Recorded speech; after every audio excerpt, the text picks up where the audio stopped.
ನಮಸ್ಕಾರ ವೀಕ್ಷಕರೇ, Raghu Educare and public information YouTube ಚಾನೆಲ್ಗೆ ಮತ್ತೊಮ್ಮೆ ಸ್ವಾಗತ.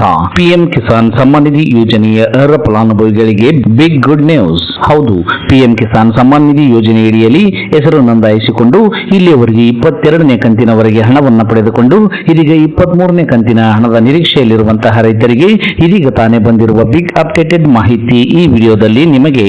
ಹೌದು, ಪಿಎಂ ಕಿಸಾನ್ ಸಮ್ಮಾನ್ ನಿಧಿ ಯೋಜನೆಯ 23ನೇ ಕಂತಿನ ಹಣಕ್ಕಾಗಿ ಕಾಯುತ್ತಿರುವಂತಹ ರೈತರಿಗೆ ಮುಖ್ಯವಾದ ಮಾಹಿತಿಯೊಂದು ಬಂದಿದ್ದು, ಯಾವ ದಿನಾಂಕದಂದು 23ನೇ ಕಂತಿನ ಹಣ ಬಿಡುಗಡೆಯಾಗಲಿದೆ ಮತ್ತು ಯಾವ ರೈತರಿಗೆ ಬಿಡುಗಡೆಯಾಗಲಿದೆ ಹಾಗೂ 23ನೇ ಕಂತಿನ ಹಣ ಜಮೆ ಆಗಲು ರೈತರು ಏನೆಲ್ಲ ಕೆಲಸಗಳನ್ನ ಮಾಡಬೇಕು ಎಂಬುದರ ಸಂಪೂರ್ಣ ಮಾಹಿತಿಯನ್ನ ಈ ವಿಡಿಯೋದಲ್ಲಿ ನಿಮಗೆ ತಿಳಿಸಿಕೊಡಲಿದ್ದೇವೆ.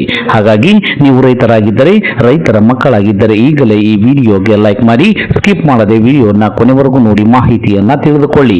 ಅದಕ್ಕೂ ಮುಂಚೆ ನೀವು ಇನ್ನೂ ನಮ್ಮ ಚಾನಲ್ಗೆ ಸಬ್ಸ್ಕ್ರೈಬರ್ ಆಗಿರದಿದ್ದರೆ ಈಗಲೇ ಕೆಂಪು ಅಕ್ಷರದಲ್ಲಿರುವ ಸಬ್ಸ್ಕ್ರೈಬ್ ಪದದ ಮೇಲೆ ಕ್ಲಿಕ್ ಮಾಡಿ ಪಕ್ಕದಲ್ಲಿ ಬರುವ ಬೆಲ್ ಬಟನ್ ಅನ್ನು ಒತ್ತಿ ಆಲ್ ಅಂತ ಸೆಲೆಕ್ಟ್ ಮಾಡಿಕೊಳ್ಳುವುದರ ಮೂಲಕ ನಮ್ಮ ಚಾನಲ್ ಅನ್ನು ಸಬ್ಸ್ಕ್ರೈಬ್ ಮಾಡಿಕೊಳ್ಳಿ. ಹೌದು ರೈತ ಬಾಂಧವರೇ, ಪಿಎಂ ಕಿಸಾನ್ ಸಮ್ಮಾನ್ ನಿಧಿ ಯೋಜನೆಯು ರೈತರಿಗೆ ಅತ್ಯಂತ ಪ್ರಯೋಜನಕಾರಿಯಾದ ಯೋಜನೆಯಾಗಿದೆ. ಇಲ್ಲಿಯವರೆಗೂ ಈ ಯೋಜನೆಯಡಿಯಲ್ಲಿ ರೈತರು 22 ಕಂತುಗಳವರೆಗೆ ಹಣವನ್ನ ಪಡೆದುಕೊಂಡಿದ್ದಾರೆ. ಈ ಯೋಜನೆಯಡಿಯಲ್ಲಿ ದೇಶದ ಕೋಟ್ಯಾಂತರ ರೈತರು ಪ್ರತಿ 4 ತಿಂಗಳಿಗೊಮ್ಮೆ ಪ್ರತಿ ಕಂತಿಗೆ 2,000 ರೂಪಾಯಿನಂತೆ ಒಟ್ಟು 3 ಸಮಾನ ಕಂತುಗಳಲ್ಲಿ ವಾರ್ಷಿಕವಾಗಿ 6,000 ರೂಪಾಯಿಗಳ ಲಾಭವನ್ನ ಪಡೆದುಕೊಳ್ಳುತ್ತಿದ್ದಾರೆ. ಇದೀಗ 23ನೇ ಕಂತಿನ ಹಣ ಬಿಡುಗಡೆಯ ಸಮಯ ಬಂದಿದ್ದು, 23ನೇ ಕಂತಿನ ಹಣ ಯಾವಾಗ ಬಿಡುಗಡೆಯಾಗುತ್ತದೆ ಎಂದು ರೈತರು ಕಾಯುತ್ತಿದ್ದಾರೆ. ಈಗಾಗಲೇ ಮುಂಗಾರು ಬಿತ್ತನೆ ಪ್ರಾರಂಭವಾಗಿದ್ದು, ರೈತರಿಗೆ 23ನೇ ಕಂತಿನ ಹಣ ಸಹಾಯಕ್ಕೆ ಬರಲಿದೆ. ರೈತರು ಬಿತ್ತನೆ ಬೀಜ, ರಸಗೊಬ್ಬರ ಖರೀದಿಗೆ ಈ ಹಣ ಸಹಾಯವಾಗುತ್ತದೆ ಎಂದು 23ನೇ ಕಂತಿನ ಹಣಕ್ಕಾಗಿ ಕಾಯುತ್ತಿದ್ದಾರೆ.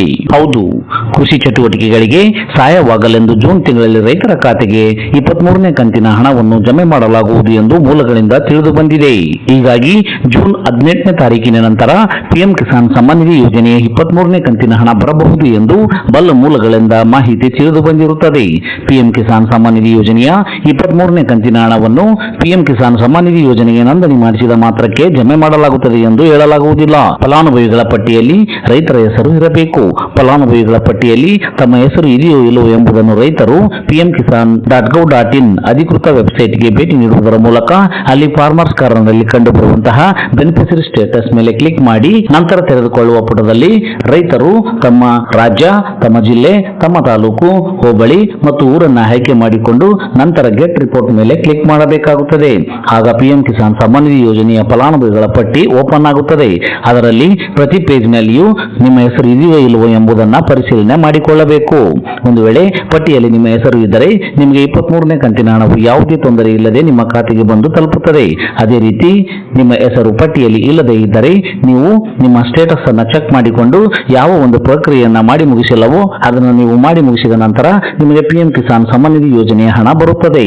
ಪಿಎಂ ಕಿಸಾನ್ ಸಮ್ಮಾನ್ ನಿಧಿ ಯೋಜನೆ 23ನೇ ಕಂತಿನ ಹಣ ನಿಮಗೆ ಜಮಾವಾಗಬೇಕಾದರೆ ನೀವು ನಿಮ್ಮ KYC ಮಾಡಿಸುವುದನ್ನ ಕಡ್ಡಾಯ ಮಾಡಲಾಗಿದೆ.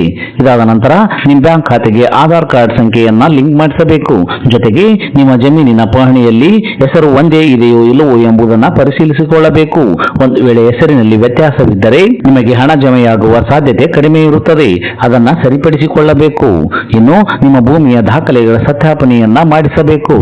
ಈ ಕೆಲಸಗಳನ್ನ ಮಾಡಿಸಿದಂತ ರೈತರಿಗೆ ಮಾತ್ರ ಪಿಎಂ ಕಿಸಾನ್ ಸಮ್ಮಾನ್ ನಿಧಿ ಯೋಜನೆಯ 23ನೇ ಕಂತಿನ ಹಣ ಯಾವುದೇ ತೊಂದರೆ ಇಲ್ಲದೆ ನೇರವಾಗಿ ರೈತರ ಬ್ಯಾಂಕ್ ಖಾತೆಗೆ ಬಂದು ತಲುಪುತ್ತದೆ.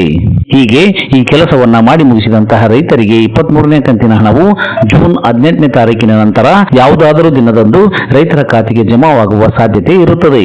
ಇದಿಷ್ಟು ಇವತ್ತಿನ ಪ್ರಮುಖ ಮಾಹಿತಿಯಾಗಿದ್ದು, ಆದಷ್ಟು ಈ ಮಾಹಿತಿಯನ್ನ ಎಲ್ಲ ರೈತ ಬಾಂಧವರಿಗೆ ತಲುಪುವವರೆಗೂ ಫೇಸ್ಬುಕ್ ಮತ್ತು ವಾಟ್ಸ್ಆಪ್ ಗ್ರೂಪ್ಗಳ ಮೂಲಕ ಮರೆಯದೆ ಶೇರ್ ಮಾಡಿ. ಈ ವಿಡಿಯೋವನ್ನು ಕೊನೆವರೆಗೂ ನೋಡಿದ್ದಕ್ಕೆ ಧನ್ಯವಾದಗಳು. Thanks for watching this video. Please subscribe for more videos. If you like this video, click the like buttons and give your comments.